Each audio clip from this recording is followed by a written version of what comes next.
The dust had barely settled from the great angelic war when Earth became the new battleground, with humanity as the pawns.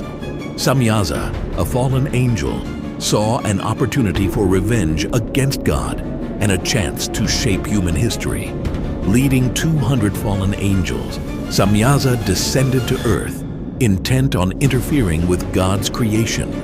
He gathered eager listeners, revealing secrets of magic and divination that blurred the line between mortal and divine. But this forbidden knowledge spread like wildfire, consuming everything in its path. Azazel, another fallen angel, taught humans to forge weapons and craft cosmetics.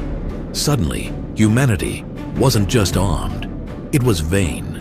The focus shifted from inner beauty to outward appearances, from spiritual growth to superficial charm. The changes in human society were rapid and profound. Villages grew into cities, and cities into empires, all built on the foundation of this forbidden knowledge. Conflict erupted as humans wielded their new skills for both good and evil. God watched in sorrow as his creation spiraled into violence and vanity. The pure world he had crafted was being tainted, corrupted by the very beings he had once called his own. Yet, he didn't intervene.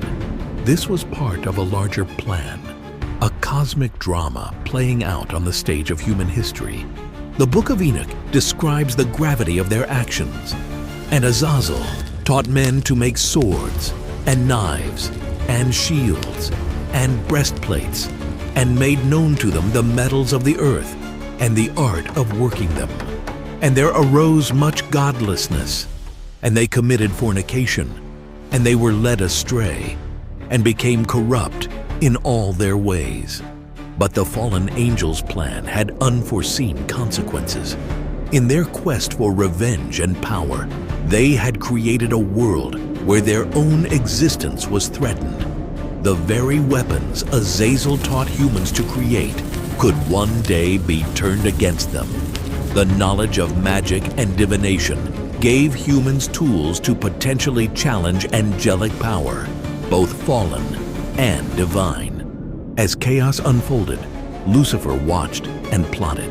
He saw the opportunity to make his move, ready to take center stage in this cosmic drama. The corruption of humanity was complete, but at what cost? The consequences of their actions were about to catch up with the fallen angels in ways they never expected. And humanity? They stood on the edge of a battle that had begun in heaven and was now spilling over onto earth, armed with knowledge, weapons, and a newfound vanity. The stage was set for a conflict that would shake the foundations of creation itself. The fallen angels had sown chaos on earth, but their victory dance was premature. As the dust settled on their grand plan, a new threat loomed, one that would make them question everything. What if their quest for revenge had unleashed forces even they couldn't control? Cast out of heaven, the fallen angels found themselves in a strange new world. Their ambition transformed them into something far more terrifying than mere outcasts. Enter Beelzebub, soon to be known as the Prince of Demons. His rise to power showcased manipulation and cunning at its finest. Beelzebub saw an opportunity as the fallen angels fought for position.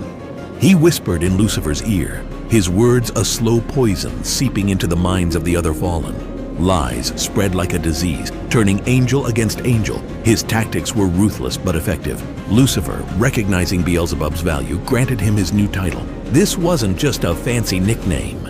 In the New Testament, we see the Pharisees accusing Jesus of casting out demons by the power of Beelzebub, the Prince of Demons. This reveals Beelzebub's crucial role in the demonic hierarchy. Hell now had structure, a twisted mirror of heaven's angelic ranks. Beelzebub, as a prince, wielded authority among the fallen. His influence reached earth, where he spread lies and temptation. His mission, to lead people away from God, corrupting truth until it became unrecognizable. The fallen angels built their dark kingdom, a mockery of God's heaven. Humans fell under their sway in increasing numbers. The knowledge of good and evil spread like wildfire. Cities grew into empires, fueled by ambition and pride. But something ominous loomed on the horizon. The book of Revelation speaks of trumpets heralding a day when everything will change. The sixth trumpet brings Beelzebub and his fellow fallen angels into play. The Euphrates River, a place of immense significance, is where key events leading to Armageddon will unfold. Its drying prepares the way for the kings from the east to gather for the final battle.